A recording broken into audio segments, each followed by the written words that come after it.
بسم اللہ الرحمن الرحیم. السلام علیکم ورحمۃ اللہ وبرکاتہ. Dear students, welcome to study time. P C T B کی بک جنرل سائنس کلاس 9 اور 10 کے لیے اس کی ویڈیوز بنانے کا عمل جاری ہے. تو ہم ویڈیو نمبر 3 چیپٹر نمبر 3 جو باب نمبر 3 ہے بایو کیمسٹری اور بایو ٹیکنالوجی، اس کی اگلی ویڈیو کی طرف آگے بڑھتے ہیں. تو ہمارا نیکسٹ ٹاپک ہے 3.3 خون اور اس کے افعال. 3.3 ٹاپک خون اور اس کے افعال. Blood and its functions. خون زندگی کا دریا ہے. یہ جسم کے تمام حصوں میں انفرادی سیلز تک غذا اور آکسیجن کی ترسیل کرتا ہے اور جسم کے تمام حصوں سے فاضل مادہ جات کو گردوں اور جگر تک لاتا ہے. خون ایک پیچیدہ مایع ہے. یہ پلازما اور بلڈ سیلز پر مشتمل ہے. تو جی اسٹوڈنٹس، خون کی اہمیت سے کون واقف نہیں ہے؟ خون جو زندگی ہے اس کا دریا اس کو کہتے ہیں. تو اس کا کام یہ ہوتا ہے کہ جب ہم سانس لیتے ہیں تو سانس لینے سے آکسیجن کو ہم جسم کے اندر انہیل کرتے ہیں اور کاربن ڈائی آکسائڈ کو جسم سے ایکسخیل کرتے ہیں. آکسیجن ہم ہوا سے، ایئر سے، اپنے انوائرمنٹ سے لیتے ہیں اور یہ آکسیجن جب ہمارے پھیپھڑوں میں، لنگز میں جاتی ہے تو وہاں سے یہ خون کا حصہ بن کے بلڈ میں جاتی ہے. اور بلڈ کے اندر آکسیجنیٹڈ بلڈ، یعنی وہ بلڈ جس میں آکسیجن شامل ہوتی ہے، وہ بلڈ پورے کے پورے جسم کو سپلائی کیا جاتا ہے. خون کی نالیوں کے ذریعے، شریانوں کے ذریعے سے سپلائی کیا جاتا ہے. جب یہ بلڈ آکسیجن کو لے کے سیل لیول پہ پہنچتا ہے اور اسی دوران خوراک کے مختلف اجزاء جو ہمارے ڈائجیشن سسٹم کے ذریعے سے بلڈ میں شامل ہوتے ہیں اور وہ بھی سیل لیول پہ پہنچتے ہیں، تو وہاں پہ جا کے آکسیڈیشن کا عمل ہوتا ہے. یعنی مختلف قسم کے سیل کے اجزاء جن میں کاربوہائیڈریٹس ہیں، مختلف قسم کے انزائمز ہیں اور پروٹینز ہیں اور اسی طرح کی دوسری چیزیں ہیں، وائٹامنز ہیں. یہ جب سیل لیول پہ پہنچتے ہیں، سیل کے اندر پہنچتے ہیں، تو وہاں پہ آکسیجن کے ساتھ ان کا آکسیڈیشن ہوتی ہے اور نتیجے میں آکسیجن جو انرجی ہے وہ بنتی ہے. اس انرجی کو سیلز جسم کے لیے یوز کرتے ہیں. تو یہ کام ہو گیا. اسی طرح سے تمام سیلز کے اندر جو فالتو مادے اور کاربن ڈائی آکسائڈ اور فالتو مٹیریل ہوتا ہے وہ ایک سسٹم کے ذریعے سے اکٹھا کر کے ان میں سے جو فالتو چیزیں ہوتی ہیں وہ گردوں کو پانی کی شکل میں جو لیکوڈ، فالتو لیکوڈ ہوتے ہیں جو تمام سیل سے کروڑوں اربوں کی تعداد میں سیلز ہوتے ہیں پورے جسم کے اندر، تو ان کو اکٹھا کر کے تو گردوں تک پہنچایا جاتا ہے یا پھر لیور تک باقی بلڈ کو پہنچایا جاتا ہے اور وہاں پہ دوبارہ سے صفائی کا عمل ہوتا ہے. اور یہ ایک سسٹم ہے جو اللہ تعالیٰ نے قدرت میں ہمارے لیے رکھا ہوا ہے. تو خون زندگی کا دریا ہے. یہ جسم کے تمام حصوں میں انفرادی سیلز تک غذا اور آکسیجن کی ترسیل کرتا ہے.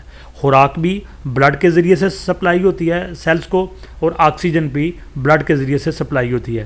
اور جسم کے تمام حصوں سے فاضل مادہ جات کو گردوں اور جگر تک لاتا ہے. خون ایک پیچیدہ مایع ہے، لیکوڈ ہے. یہ پلازما اور بلڈ سیلز پر مشتمل ہوتا ہے. اس میں دو چیزیں ہوتی ہیں، ایک پلازما اور دوسرا بلڈ سیلز. پلازما میں خون کے ریڈ سیلز جن کو ایریتھروسائٹ کہتے ہیں، وائٹ سیلز جن کو لیوکوسائٹس کہتے ہیں اور بلڈ پلیٹلیٹس تیر رہے ہوتے ہیں. یعنی پلازما جو لیکوڈ ہے اس کے اندر 3 قسم کے سیلز تیر رہے ہوتے ہیں.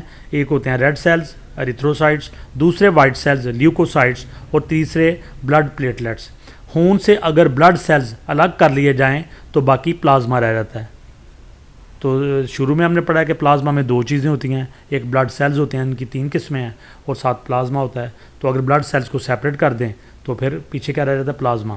پلازما سے خون کو جمانے والی پروٹین فیبرینوجن الگ کر لیں تو باقی سیرم رہ جاتا ہے.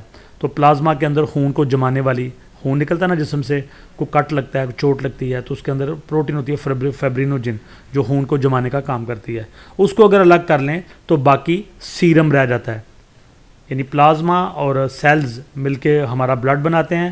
اگر سیلز کو سیپریٹ کر لیں پلازما رہ گیا. پلازما کے اندر خون کو جمانے والی پروٹین ہوتی ہے فیبرینوجن، اس کو سیپریٹ کر لیں تو سیرم رہ گیا.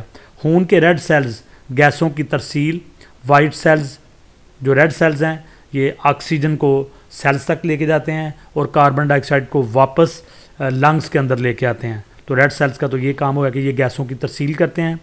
اور وائٹ سیلز جسم کے مدافعتی نظام اور بلڈ پلیٹلیٹس خون کے انجماد کے لیے ضروری ہیں. جو وائٹ سیلز ہوتے ہیں یہ جسم کے اندر بیکٹیریا اور وائرس جب اٹیک کرتے ہیں جسم کے اوپر تو وائٹ سیلز ایک فوج کا، ایک دفاعی سسٹم کا کام کرتے ہیں، اور جو بلڈ پلیٹلیٹس ہوتے ہیں یہ خون کے انجماد کے لیے ضروری ہوتے ہیں۔ تو یہ تو خون کے اجزاء اور ان کے افعال جو تھے وہ ہمارے سامنے آگے۔ اب آگے پڑھتے ہیں، تو یہ ریڈ سیلز کی ڈائیگرام دی گئی ہے، یہ وائٹ سیلز اور یہ پلیٹلیٹس۔ آگے پڑھتے ہیں بلڈ گروپس۔ اگرچہ تمام انسانوں کا بلڈ بظاہر ایک جیسا نظر آتا ہے، لیکن یہ کیمیائی طور پر ایک انسان سے دوسرے انسان میں مختلف ہوتا ہے۔ یہ فرق خون کے سرخ جسیموں کی سطح پر موجود مختلف کیمیائی مادوں کے اختلاف کی وجہ سے ہوتا ہے۔ یعنی مختلف انسانوں میں سرخ جسیمے یعنی جو ریڈ سیلز ہوتے ہیں تو ان کے اوپر مختلف کیمیائی جو مادے ہوتے ہیں، کیمیکل مٹیریلز ہوتے ہیں، وہ مختلف انسانوں میں مختلف ہوتے ہیں۔ یہ کیمیائی مادے اینٹیجنز کہلاتے ہیں۔ اینٹیجن اور اینٹی باڈی کی بنیاد پر انسانی خون اے بی اور او گروپوں میں تقسیم کیا جا سکتا ہے۔ اس کو خون کا ABO سسٹم کہتے ہیں۔ تو یہ اینٹیجن اور اینٹی باڈی کی بات آئی ہے، تو اس کی تھوڑی سی میں ڈیٹیل بتا دیتا ہوں۔ اینٹی باڈی کیا ہوتا ہے؟ اینٹی باڈی جو ہے اس کو صحت مند لحمیہ بھی کہتے ہیں، یہ اس کو دافع جسم بھی کہتے ہیں کہ یہ جسم کے دفاع کے لیے ہوتا ہے۔ اینٹی باڈیز بیسیکلی پروٹین ہوتے ہیں اور یہ انفیکشن اور بیماریوں کے خلاف حفاظت کا کام سر انجام دیتے ہیں اور بیماری کو پھیلنے سے روکتے ہیں۔ اینٹی باڈی کا یہ کام ہوتا ہے۔ اور جو اینٹیجن ہوتے ہیں ان کو تریاکزا کہا جاتا ہے، تریاکزا۔ اینٹیجن بھی ایک مادہ ہے جو جسم کے اندر کسی بیماری کے خلاف اینٹی باڈیز پیدا کرنے کی وجہ بنتا ہے۔ تو یہ ایک پیچیدہ قسم کی چیز ہے، اس کو ابھی آپ کو شاید اتنا اچھا سمجھ نہ آ سکے، لیکن اینٹیجن اور اینٹی باڈی کی بنیاد پر مختلف انسانوں کا خون جو ہے وہ مختلف ہوتا ہے، اور خون جو ہے نا وہ اے بی اور او گروپوں میں تقسیم کیا گیا ہے، اور اس کو خون کا ABO سسٹم کہتے ہیں۔ کسی انسان کے خون کے گروپ کا تعین اس کے خون میں موجود اینٹیجن اور اینٹی باڈیز کی موجودگی پر منحصر ہوتا ہے۔ اگر کسی شخص کا بلڈ گروپ A ہو تو اس کے ریڈ سیلز پر A اینٹیجن موجود ہوں گی۔ اسی طرح اگر کسی شخص کے پاس B اینٹیجن ہو تو اس کا بلڈ گروپ B ہوگا۔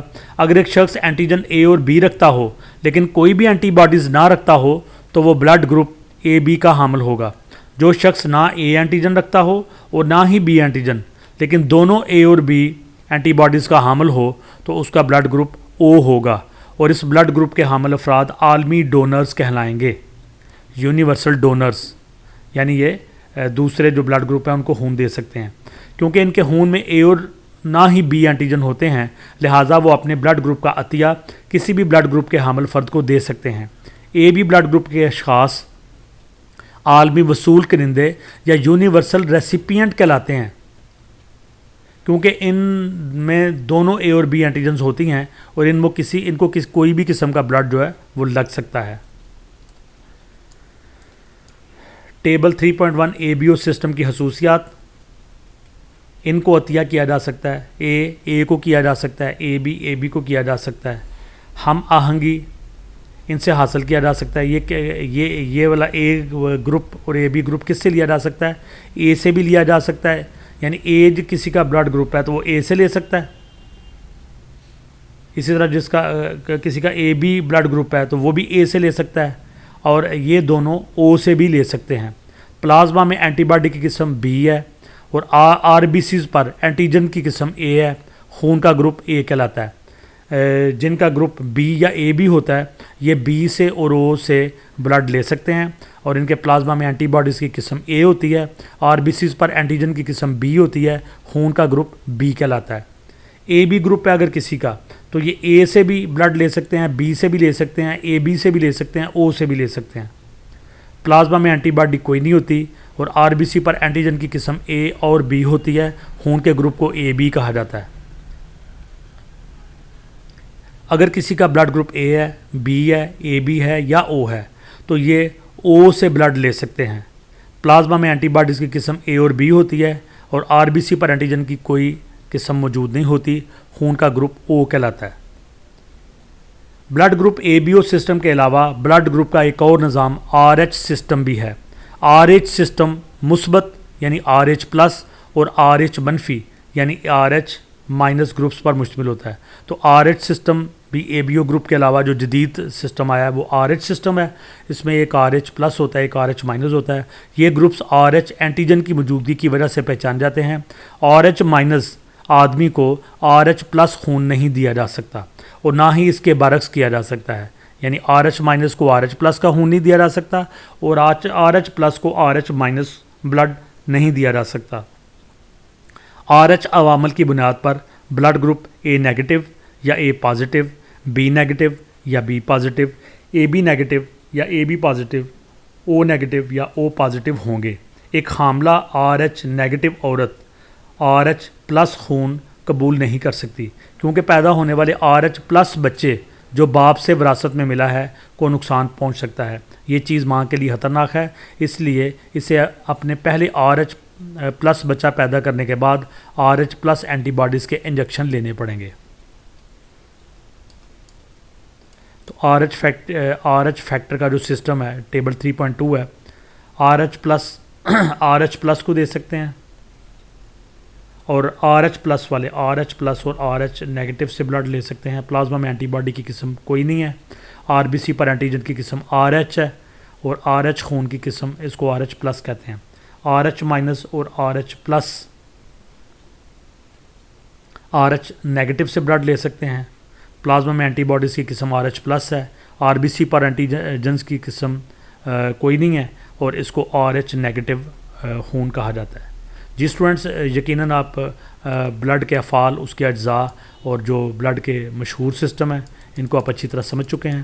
آپ سے گزارش ہے کہ اسٹڈی ٹائم فار آج چینل کو سبسکرائب کریں اور ساتھ بیل آئیکن کے بٹن کو دبا دیں اور ویڈیو کو لائک کریں، کمنٹ سے دوستوں سے شیئر کریں. انشاءاللہ نیکسٹ ویڈیو میں آپ سے ملاقات ہوگی، تب تک کے لیے اللہ حافظ.